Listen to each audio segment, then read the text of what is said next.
Hi everyone. I want to thank those who watched my last video. Thank you, thank you, thank you. I hope that what I shared in that first video resonated with you. As I stated in my last video, I picked up my first drink at the age of 13. However, I need to share with you that the greatest thing that I experienced was being born and raised in the family that I was. My mother tried to raise, at that time there were 4 of us, while collecting welfare from the state. Our home life was anything but normal, nurturing, looking out for each other. And as I sit here right now, I want to tell you that the dysfunction of my home life was the greatest gift that I ever received. The next greatest gift that I ever received was picking up a drink to try and cope with it.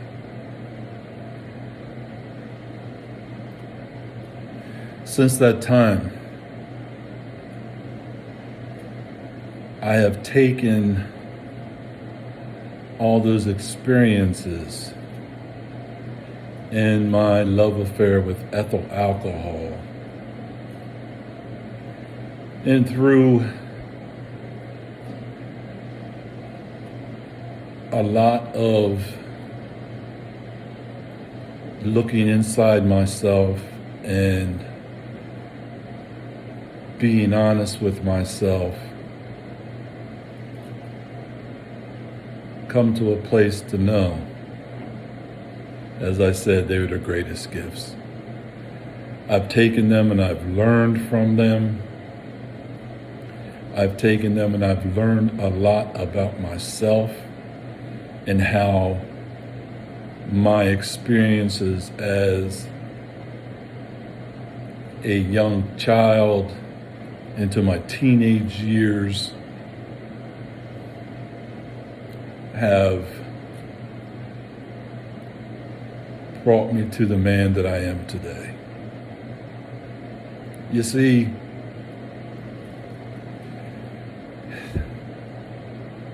for longest time, I thought that all those experiences and the dysfunction and everything was a curse. But now I know that they are the greatest assets I could ever possess. Because I was able to take those experiences and do what I'm doing now.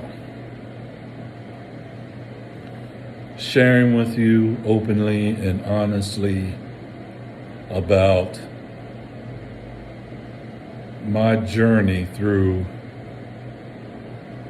alcoholism, drug addiction, dysfunction, and becoming the being that I am now.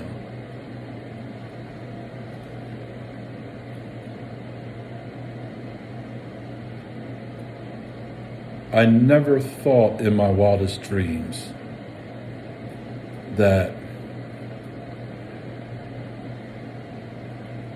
I would be able to share these things with you and hope that it resonates with you to let you know that if you are in the throes of whatever it is you are, in the throes of that, there is hope, there's a solution, there is a way out, and I'm just here to share a little bit of my experiences with you, the solution that I have found, the way that I live my life today, the way that I see myself today, and know all that I am. So getting back to my love affair with Ethyl alcohol. During my teenage years, we did a lot of drinking, a lot of drugging, got in conflicts with the law, got in conflicts with people in our small town and community. I was arrested at the age of 14 for drinking for underage drinking. And when I look back on that, as I said, we were a very poor family. And yet somehow my mother got the $72 to pay for my fine. I don't know where she got it or how she got it, but she did. And even after that, I could not wait to be down along the river shore in somebody's house, sitting around a keg and having a keg party. Because alcohol became the solution for me to be able to be the person I thought I always wanted to be.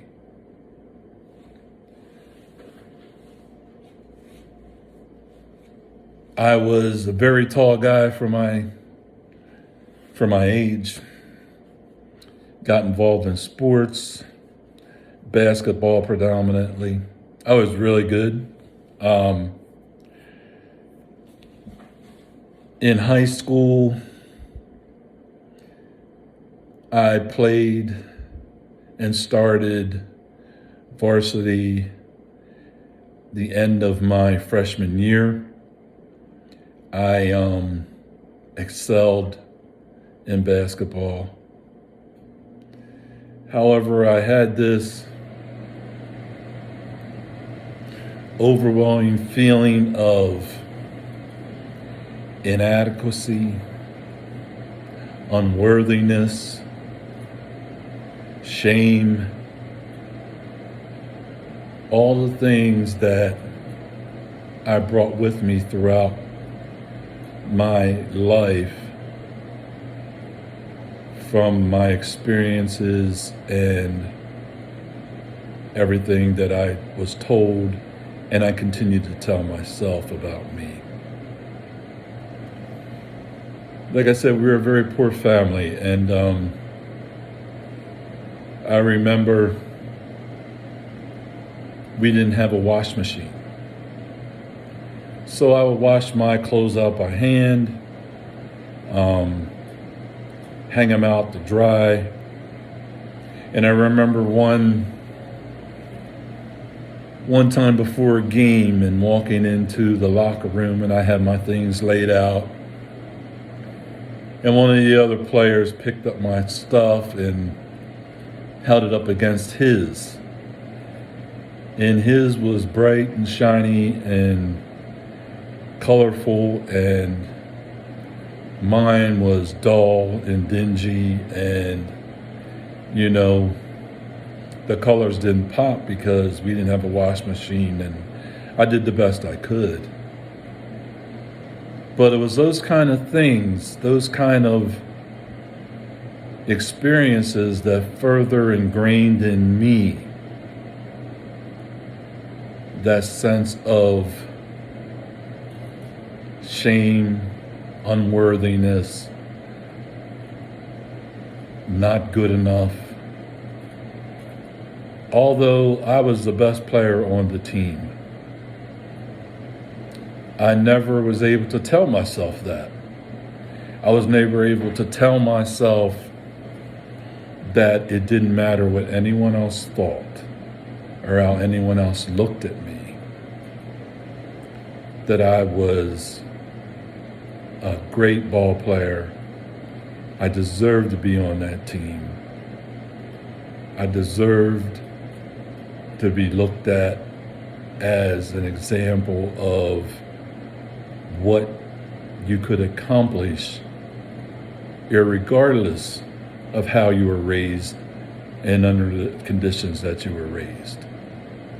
I did not have that awareness at that time. So after games, I would leave, meet up with the fellas. They clap me on the back, tell me what a great game I had, and we proceeded to drink and celebrate. Even if we lost, we celebrated. There were times in my playing that, although I was acknowledged for being as good as I was, none of my family members ever came to see me play. And there was more that sense of unworthiness. And the amazing thing about it was, I never told them how I felt. I never asked them, why didn't you come to these games? Why didn't you come see me play? You know, my name would be in the paper. There'd be little articles. And, you know, I knew that they had to have seen them. But I never felt the strong desire to ask them why. I know now, because if one person in a family is feeling a certain way, every member of that family, to some degree, later, smaller or greater, they feel the same way also. I understand that now. I didn't understand it then. So after my sophomore year, a friend visited from Ohio, and I got permission from my mom to go out to Ohio with him, spend the summer. And when I got out there, all we did was play basketball, sun up to sundown. We went into Cleveland. We hooped on some blacktop courts, and the games and the players were amazing. My friend had his coach come to one of the games where we were playing. And he watched me.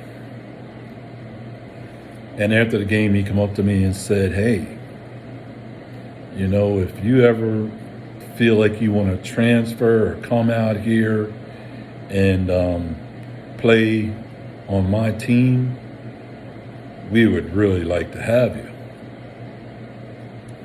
And so I called my mom and I told her, you know, what the coach had said.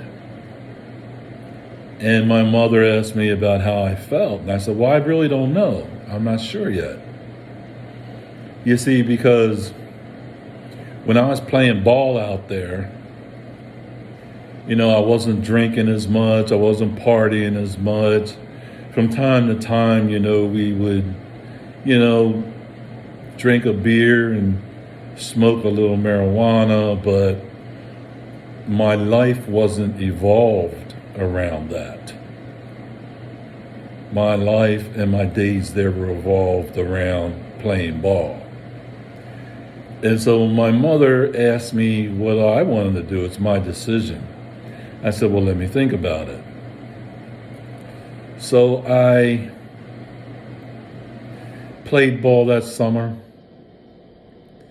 And at the end of the summer, I decided that I was going to come back to Pennsylvania. And that's what I did. I played ball my junior year. Scouts wanted to come check me out. I started getting invitations to camps and, college camps and that kind of thing. My junior year, a bunch of us got together during the summer. We had a party. We were going to go visit these girls in a nearby town. And so I got in this car with these guys who I didn't really know. He had a car. The girls wanted us to come over. We're going to go over. I also didn't realize how drunk this guy was. So we got in the car and we were traveling to a nearby town. And we were going over this bridge. And when we came off the bridge, instead of the guy making, it's a pretty severe left-hand turn, he kept going straight, and I looked over, and here he was so drunk, his head was down and bobbing, and we hit this building in front of us. And it happened to be a Rite Aid. And at that time, they didn't have drive-through Rite Aids, but we tried to put one there. I woke up 2 days later in the hospital. My right leg was broken. My upper femur was broken. I had big gashes on my head. And when the other guys came in to visit me, all they had was minor scratches and scrapes. But I was the one that really got the brunt of the accident. While laying up in the hospital, my coach came in to see me. The principal of the school came in to see me. And they all said, hey, when you're out of here, when you're starting to heal up, my principal told me, come back to school and get your diploma, at least. My coach came in to see me and he said, hey, you don't know how this is going to heal. You don't know the time frame it's going to take. But take the time you need to see if you can come back and, resume your basketball career. I really, really got severely upset. I went into an anger mode. I went into a self-pity mode. And when I was getting ready to be discharged, my brother was going to come down with his van and get me. But before he got there, some of my friends came, picked me up, stuffed me in their car. They were having a coming out party for me. So on the way to this coming out party, we were drinking and smoking marijuana, and now, I had just gotten out of hospital. I was in a weakened state as it was, and the effects of the booze and the alcohol really took its toll on me. So when we got to the place where we were going to have this party at this house, I had a pin put in my leg, which was holding my femur in place. And so the pin was going to be taken out after my my bone healed. But what I did was, when I got to this party, I put my bad leg out first, and I put all my weight onto my bad leg. Needless to say, my bad leg couldn't support my weight, and the pin in my leg bent. I fell to the ground, and they had to send for an ambulance to come get me. They took me back to the hospital. I went through the operation again to put a new pin in, and the next time my brother called and said he was coming to get me in the van, I waited for him to get there. I guess I'm sharing these things with you to let you know at a very early age, the thought, the mindset of dealing with everything that was going on in my life was to drink. A drink could take it away. A drink could help me handle everything that was going on.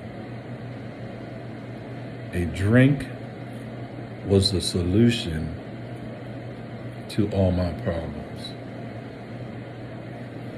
And that mindset, later on coupled with the physical compulsion when my body cried out for a drink,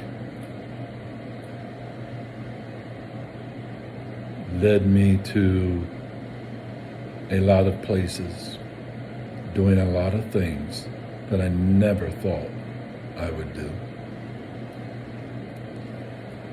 So, if you like this small portion of the video of my love affair with Ethyl, I hope that you'll give it a like. I hope that you will come back and allow me to share the more of the journey and the experience I had with ethyl alcohol, and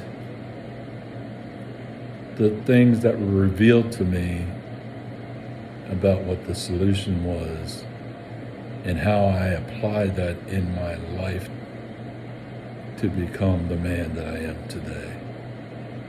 Thanks for watching. Don't forget to hit the like button, and I'll see you later.